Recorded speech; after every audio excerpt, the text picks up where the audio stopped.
The Tampa Bay Times reports Republican presidential candidate Marco Rubio spent lavishly on a Republican Party credit card during his time in the state house. This morning on Good Morning America, the Florida senator defended his use of the card. Every expense on that card is detailed in the Republican Party accounts that they file every month with their reports that they have to file with the state. It doesn't say who they belong to, but every expense is on there, and as we said, we'll release those soon. Those 2 years. Yeah, absolutely. But people need to understand what they're talking about here. It wasn't a credit card. It was an American Express charge card secured under my personal credit in conjunction with the party. I would go through the bills would be mailed to me at home. Every month I would go through it. If there was a personal expense, I paid it. If it was a party expense, the party paid it. Now, I recognized in hindsight I would do it different to avoid all this confusion. But the Republican Party never... The Tampa Bay Times reports it asked twice for Rubio's financial records since June. Yesterday, Rubio's campaign said it will soon release his credit card statements. Joining us now, CBS 4's Jim DeFede. And Jim, you have covered Senator Rubio for years, and questions about his personal finances are nothing new. How is he handling these new questions?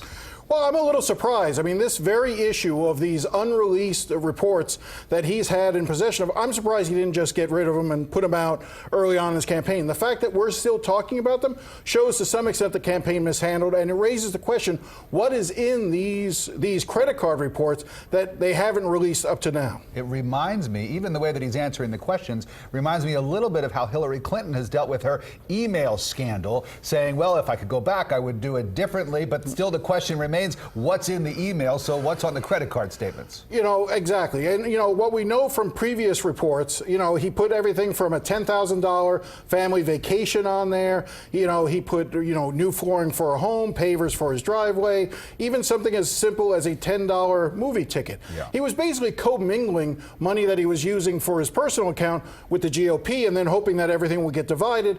There was one instance where, you know, he double dipped. He was reimbursed for one thing on his private card and then also reimbursed by the party.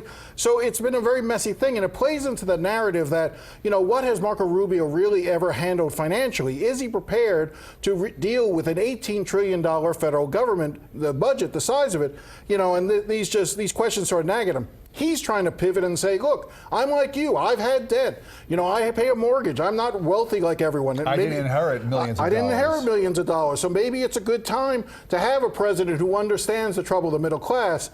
Whether that line plays in the long run, we'll wait and see. Yeah, is that the right strategy? Is he handling it well now? I think, you know, I think it's a problem for him right now, and I think it's going to be a problem as long as these questions sort of continue to sort of lay in the ground, you know, waiting for a definitive answer. Like I said, the fact that he hasn't released his credit card statements, you know, years later. I mean, I talked to him about this stuff in 2010, 2012, right. And here it is 3-4 years later.